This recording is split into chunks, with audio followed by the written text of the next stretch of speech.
vocês aqui em cima, embora o nosso tempo de maior dedicação vá ser lá embaixo, no Areópago, onde nós vamos ler a palavra, expô-la, mas porque é importante a gente estar num lugar tão significativo quanto o Partenon, que é um lugar que simboliza para todo o ocidente da Terra toda essa ideia da construção do panteão dos deuses gregos, que tiveram um significado e uma importância tão grande que os próprios romanos, quando dominaram o mundo, incorporaram o panteão grego, dando nomes diferentes aos mesmos deuses, mas mantendo os mesmos conteúdos de representação e de arquetipia que esses deuses tinham na concepção grega. Por que eu quero falar sobre isso? A pergunta é: de onde vêm os deuses e de onde vêm tantos deuses? É óbvio que em todas as culturas da Terra você vê uma proliferação, uma quantidade enorme de deuses. Não foram os gregos que inventaram um panteão. Desde que nós temos registros da humanidade antigos, da Suméria às civilizações mais antigas da Terra, havia quantidades de deuses. Alguns povos com mais deuses, outros com menos deuses, alguns quase que com uma singularidade de um único Deus. A gente sabe da tentativa grega, egípcia, de Akhenaton, de tentar destituir todos os deuses egípcios e instituir um único Deus, o Deus Sol.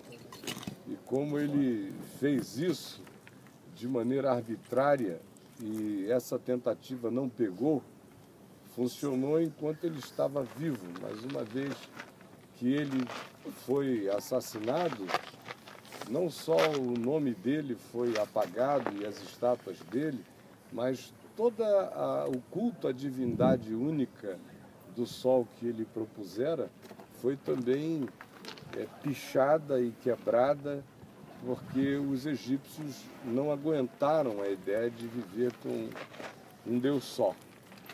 E aqui na Grécia o que se tinha era essa proliferação extraordinária de deuses. De onde vem tudo isso?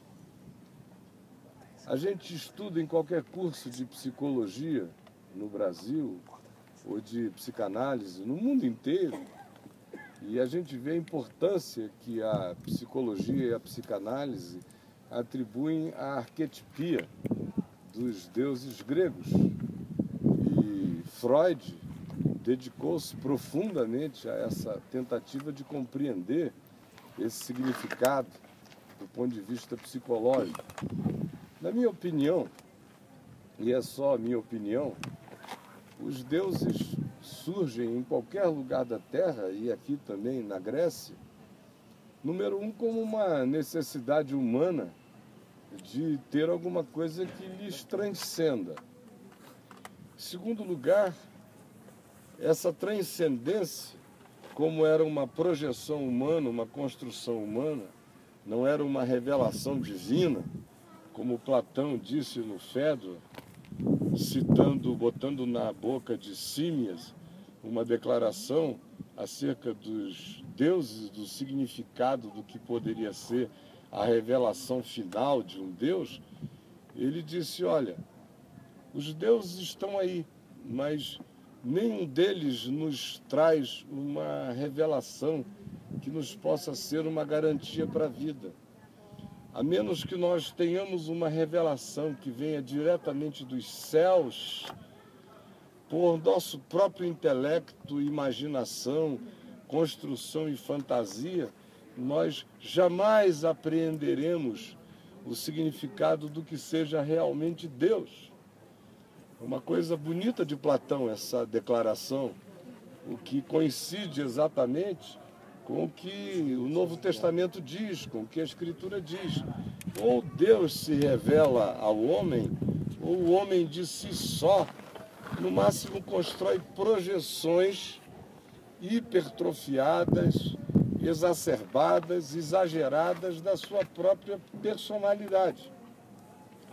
Todos os deuses dos povos são a expressão projetada do coração humano e daquela cultura dentro da qual aquilo foi produzido. E aqui não foi diferente.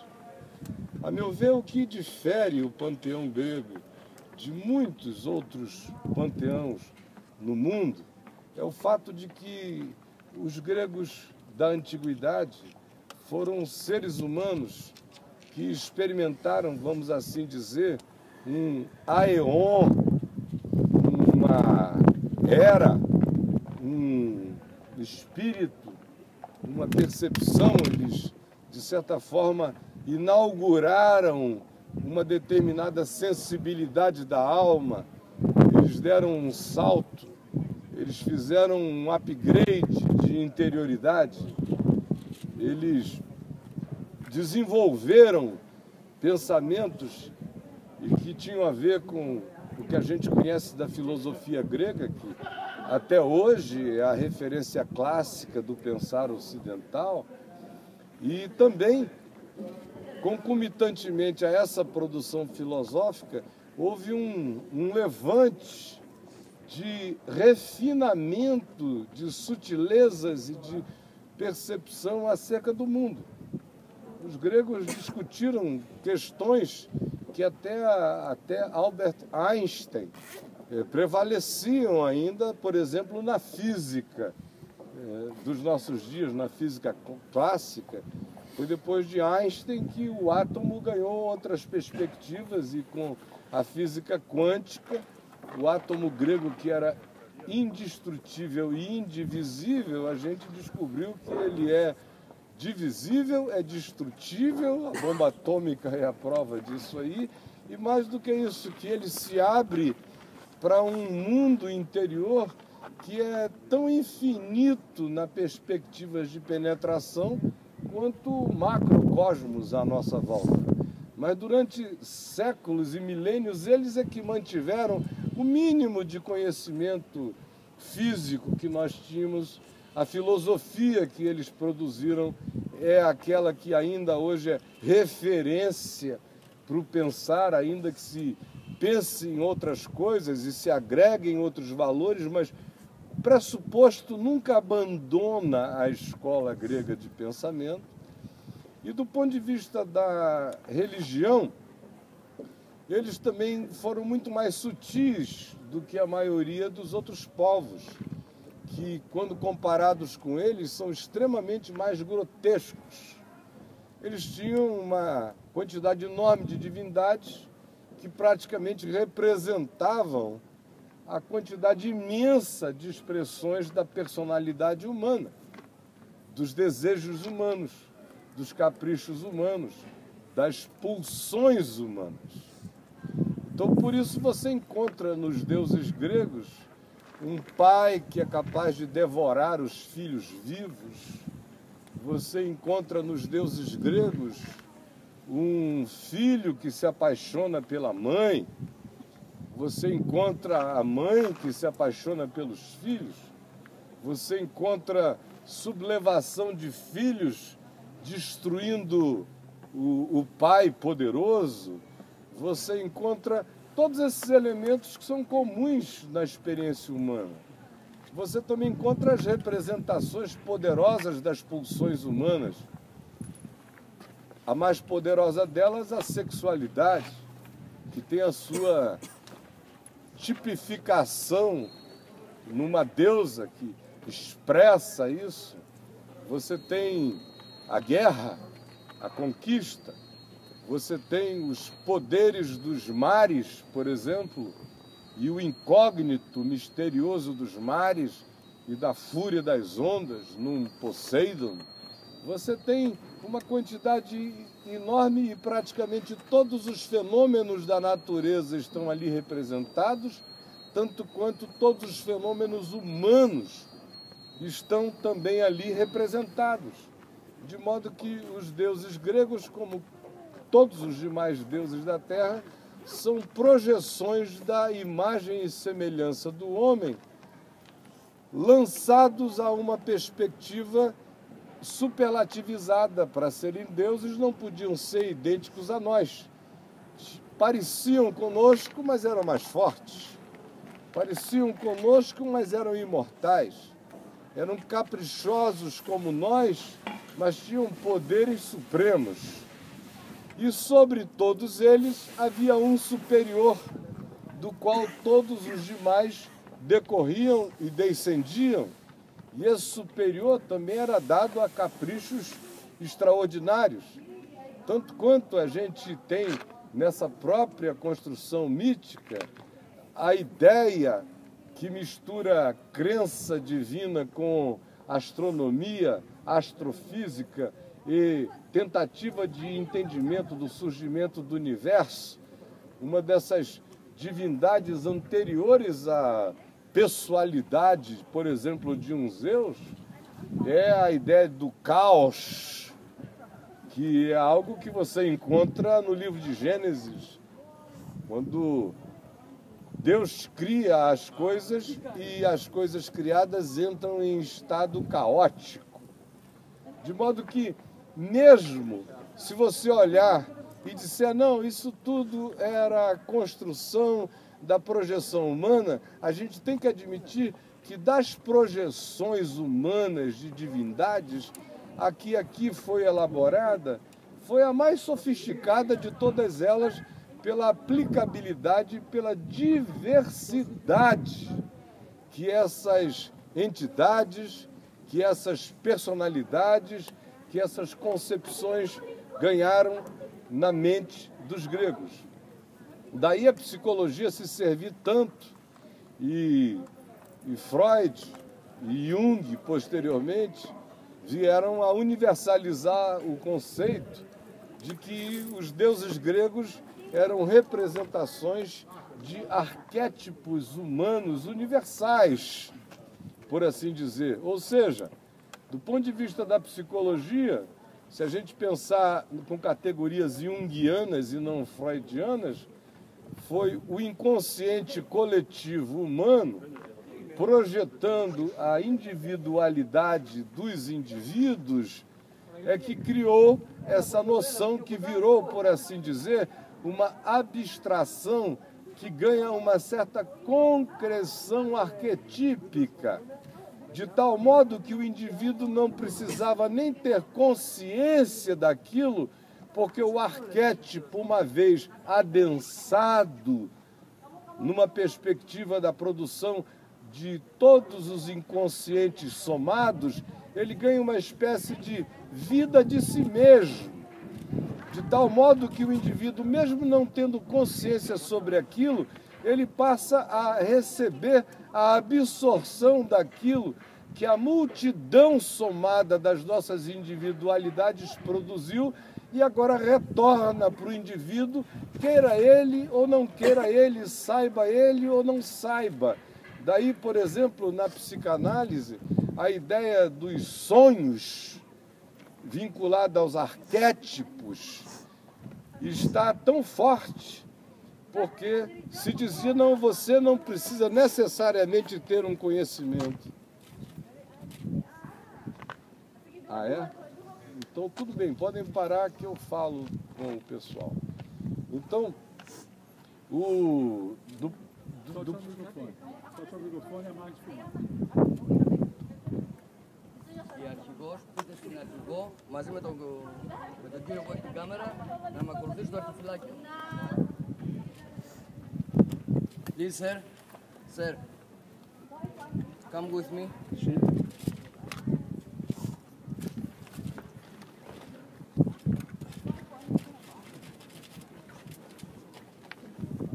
Μισό λεπτάκι να το πάρεις.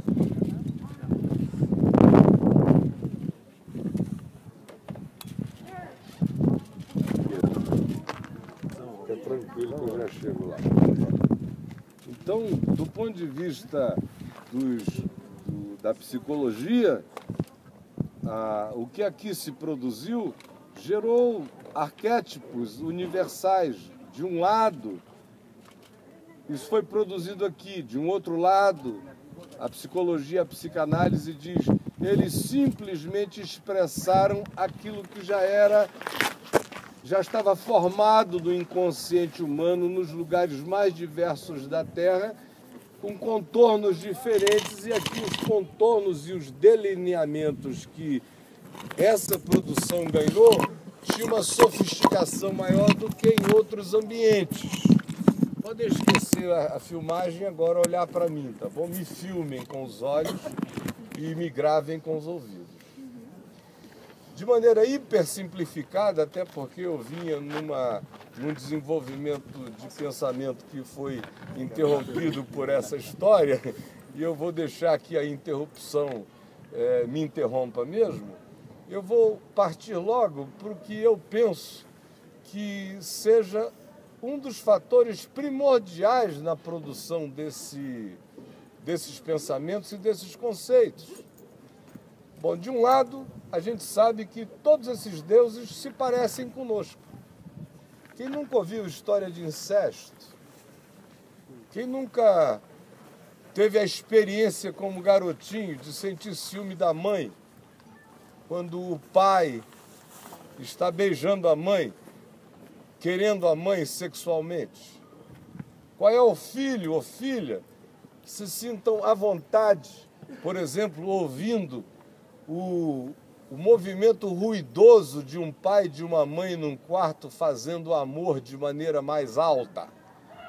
A maioria dos filhos se constrange, e os homens sentem um determinado desconforto em relação ao fato de que aquela que o amamenta, que cuida dele, que o gerou, que o pariu, é também uma mulher que orgasma junto com o pai, gera um certo desconforto. É o complexo de Édipo, por exemplo. Para a gente não sair contando histórias e multiplicando coisas que vocês todos, na maioria, já sabem, eu as digo apenas como ilustração. A minha pergunta, no entanto, é outra. Conquanto eu admita que toda essa arquetipia seja uma produção da nossa própria natureza e que tenha sido exacerbada para ganhar as caracterizações imensas do significado de um Deus ou da imortalidade, para mim, olhando para a Escritura, olhando, por exemplo, para o livro de Gênesis, no capítulo 6, a minha leitura é inversa a essa da psicologia clássica. O que eu penso? Lá em Gênesis, no capítulo 6, está dito o seguinte: ora, naqueles dias, os filhos de Deus, os Benai Elohim, que é uma expressão que caracteriza anjos e que aparece em Gênesis, no capítulo 6, e vai aparecer outra vez apenas no livro de Jó, quando se diz que os Benai Elohim apresentaram-se diante de Deus e com eles Satanás. Portanto, a designação de Benai Elohim é filhos de Deus, e ela aparece nitidamente vinculada a presenças não humanas, que nós designamos como anjos, que nada mais são do que mensageiros de uma outra dimensão, se você quiser assim chamar, porque anjo significa mensageiro, e é só isso. E são, de acordo com o livro de Hebreus, designados como espíritos ministradores em favor dos que hão de herdar a salvação. Pois bem, em Gênesis 6, se diz que os Benai Elohim, esses filhos de Deus não humanos, estiveram na terra. O livro de Enoque nos diz que 300 deles desceram sobre o Monte Hermon, lá no norte de Israel, aonde nós estaremos e, se Deus permitir, aprofundaremos essa noção um pouquinho mais.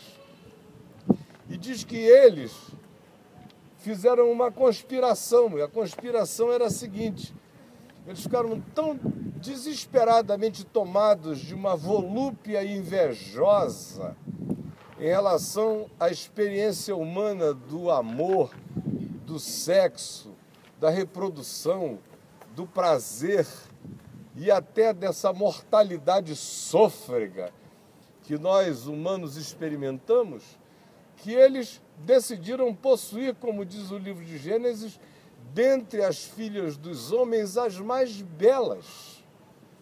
E com elas geraram filhos, que o termo grego para designar os filhos desses Benai Elohim, com as filhas dos homens mais belas, o termo é Nefilim. São aqueles que caíram dos caídos. Esses que vieram e que escolheram deixar a sua dimensão. Como Pedro diz na segunda epístola dele, aludindo a esse episódio de Gênesis 6, Pedro diz que aqueles que estavam transgredindo a pregação do Evangelho e se entregando à promiscuidade assemelhavam-se aos Benai Elohim, lá do livro de Gênesis, no capítulo 6, que abandonaram o seu próprio domicílio, abandonaram seus termos dimensionais e resolveram penetrar seguindo após uma outra carne, uma outra experiência que não era deles. Judas, o apóstolo, o irmão de Jesus, também escreve no Novo Testamento praticamente as mesmas coisas que Pedro disse. Eles deixaram a sua dimensão seguindo após uma outra carne. Ora, o Gênesis diz que eles produziram com as mulheres esses seres que foram anômalos, que eram gigantes, os varões poderosos que dominaram a eternidade, a antiguidade. Nós hoje olhamos para o conceito de antiguidade com a nossa cabeça ocidental.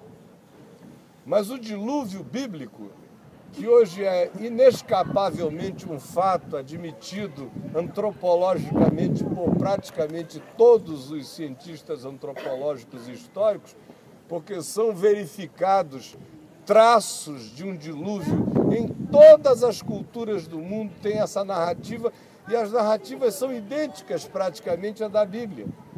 A mais parecida de todas vem do épico sumério de Gilgamesh, que conta praticamente a mesma história da Bíblia acerca de Noé e do que aconteceu. De modo que não se pode desprezar, numa época onde os homens não se comunicavam, uma ideia que é universal, dos Nazca, dos Incas, dos índios americanos, aos celtas, aos sumérios mais antigos, a qualquer outro povo da terra, todos eles narram a mesma história, com as mesmas configurações, os nomes são mudados, a quantidade de indivíduos, a descrição do aparato pelo qual eles foram salvos, da arca, tem suas variações, mas a história é a mesma.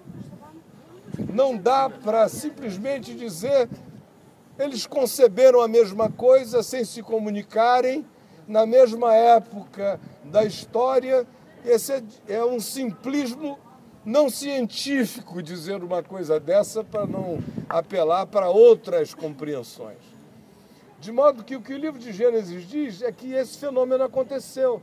É uma invasão alienígena, vamos assim dizer.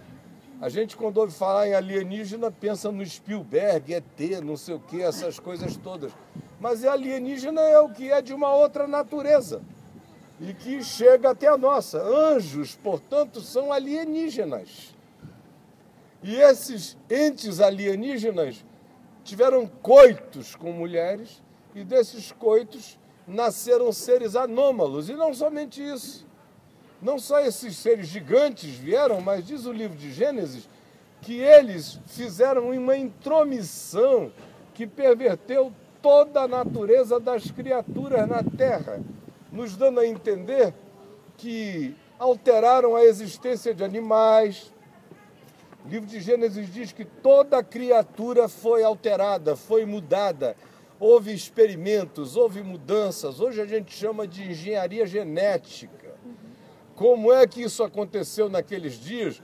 Se foi com esses aparatos da nossa engenharia genética ou simplesmente com outros mecanismos que nos transcendem ainda a compreensão nos dias de hoje, mas foi exatamente isto que aconteceu, a tal ponto que o dilúvio veio como um remédio horroroso, um purgante histórico inconcebível, porque Deus disse, não dá mais para aproveitar.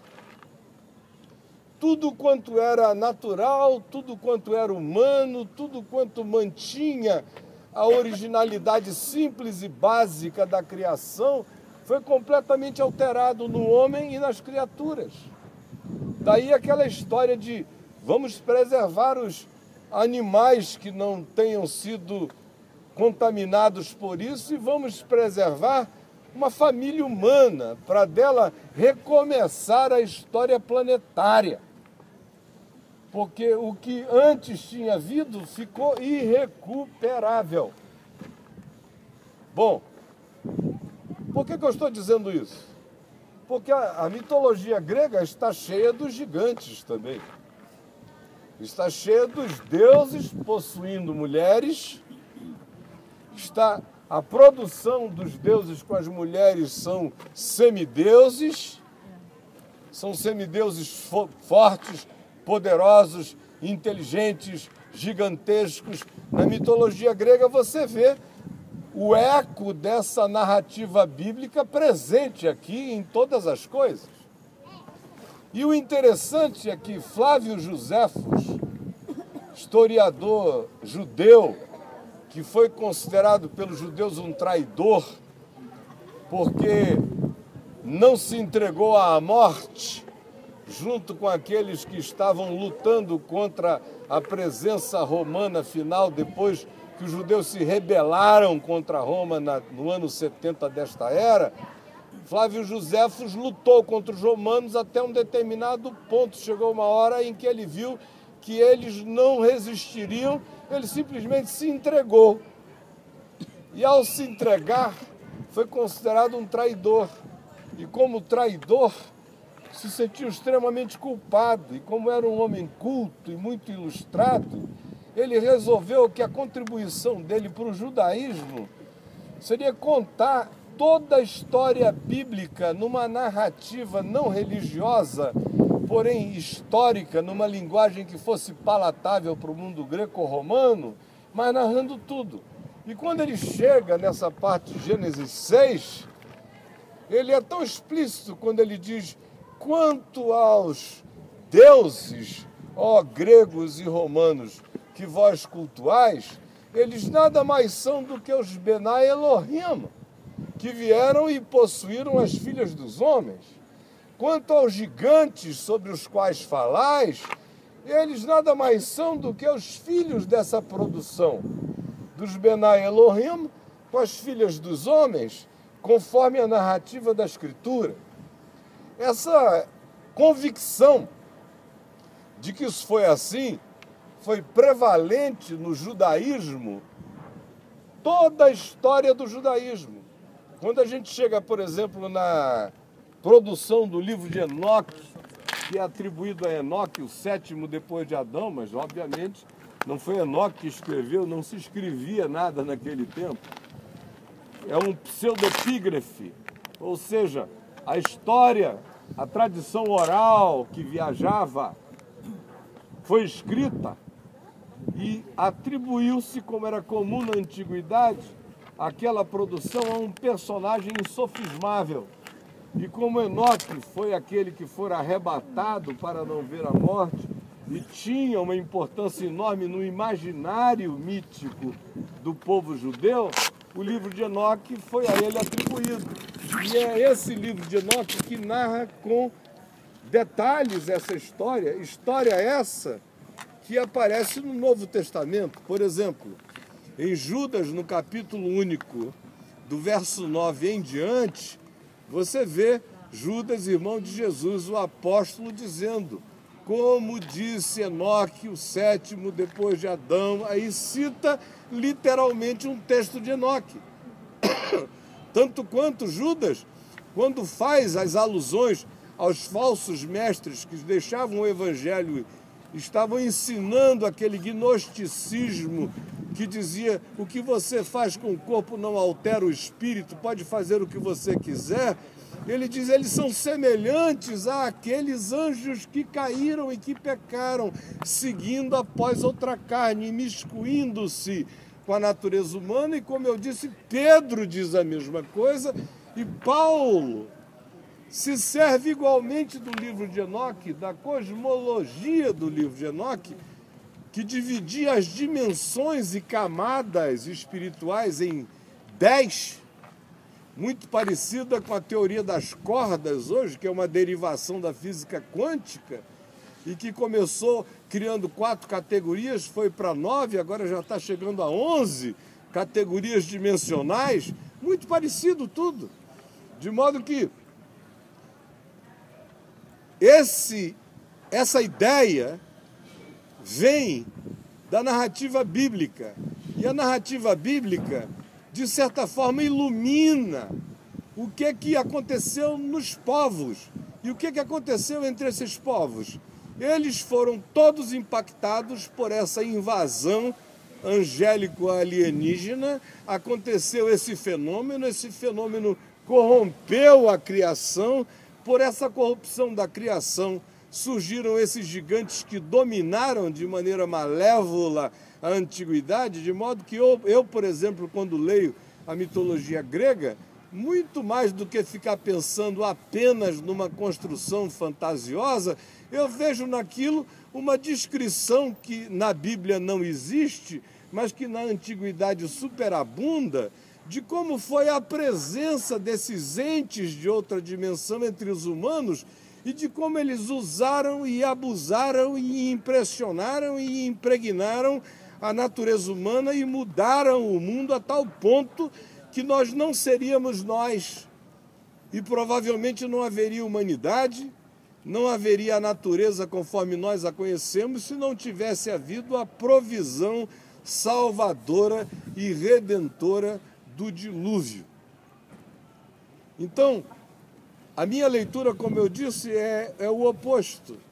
Conquanto eu creia na construção do inconsciente coletivo, eu creio que esse inconsciente coletivo nada mais foi, nesse caso, do que a expressão dos ecos que tanto gregos quanto outros povos da Terra tiveram em relação ao impacto que acontecera no planeta antes desse grande dilúvio, mas que mesmo depois do dilúvio, os ecos daquele tempo continuaram presentes, agora sim, fomentando um panteão, agora sim, fomentando uma religiosidade, agora sim, fomentando algo que poderia, para alguns, se pensar e se imaginar como a fantasia projetada da natureza humana somada, gerando o inconsciente coletivo. A meu ver, o que houve foi um fato histórico concreto que foi apagado da civilização humana como realidade, mas os ecos do acontecimento jamais se dissolveram na consciência humana. E por falta de qualquer revelação divina, o encontro mais próximo que os humanos tinham tido com algo tão poderosamente alienígena tinha sido aquela experiência, daí ela também se proliferar nas suas narrativas idênticas no mundo inteiro. Você vai aos índios americanos, eles contam coisas semelhantes. Os povos de Nazca, no Peru, contavam histórias semelhantes. A mesma coisa os maias, os astecas. De onde vem Thor, dos celtas? De onde vêm todos esses gigantismos presentes no mundo, senão do eco desse acontecimento? Como eu disse, isso foi prevalente no judaísmo. Durante muito tempo atravessou a era cristã e mais. Os cristãos originais criam exatamente assim. Prova disso é Judas, prova disso é Pedro, Prova disso são os ecos disso nas próprias epístolas de Paulo. Quando é que isso passou a ser visto de um outro modo? Já foi no século VI da nossa era, quando Agostinho achou que era demais, já com uma mente querendo ficar mais sofisticada, que era demais imaginar que anjos tivessem tido coitos com humanos e que tivessem produzido tudo isso. Então ele, a partir dali, é que começou a desenvolver essa teoria que se tornou prevalente no protestantismo. No catolicismo e no protestantismo virou praticamente um axioma, que dizia o seguinte: não, os Benai Elohim não eram anjos, eram só os descendentes de Sete, filho de Adão. Os descendentes de Sete coabitaram com mulheres bonitas que não eram da descendência dele. E aí houve uma miscigenação, seria o tal do casamento misto. Dali em diante, essa foi a ideia que veio prevalecendo, mas durante milênios não foi assim que a humanidade pensou, não foi assim que o judaísmo entendeu, nem foi assim que os primeiros cristãos, durante 6 séculos, compreenderam o acontecimento. Então, eu acho que quando a gente está aqui num lugar como esse, é uma hora interessante para a gente ver como coisas que na Bíblia às vezes são descritas em 8, 10, 12 versículos, porque a Bíblia é de uma economia extraordinária em algumas dessas narrativas, mas que sinalizam, pontuam acontecimentos que até aos nossos dias trazem os seus ecos. Ecos esses que são interpretados hoje pela psicologia de um outro modo. Agora, a interpretação psicológica não faz nenhum sentido? Não, ela faz. Ela faz sentido e faz mais do que sentido, porque ela não só retrata o fato de que a nossa natureza é assim, conforme esses deuses, mas também porque esses deuses nada mais eram do que híbridos humanos vivendo os seus exageros hipertrofiados, hiperpotenciados, de tal modo que o impacto dessa percepção invadiu a universalidade da consciência humana. Então, eu teria muito mais a falar sobre isso, já falei muito sobre isso em outras ocasiões. Eu quero gastar a minha voz mesmo ali embaixo no Areópago, mas eu fiz questão de aqui em cima lhes dizer essa palavra: guardem-na no coração, porque quando nós estivermos no Monte Hermon, no norte de Israel, eu vou recuperar esse tema e aprofundá-lo mais para todos nós. Tá bom, gente boa? Então, eu espero que tenha sido minimamente útil e que vocês não tenham perdido o seu tempo me ouvindo falar sobre este assunto. Vamos descer, vamos até o Areópago, Atos 17 na mão.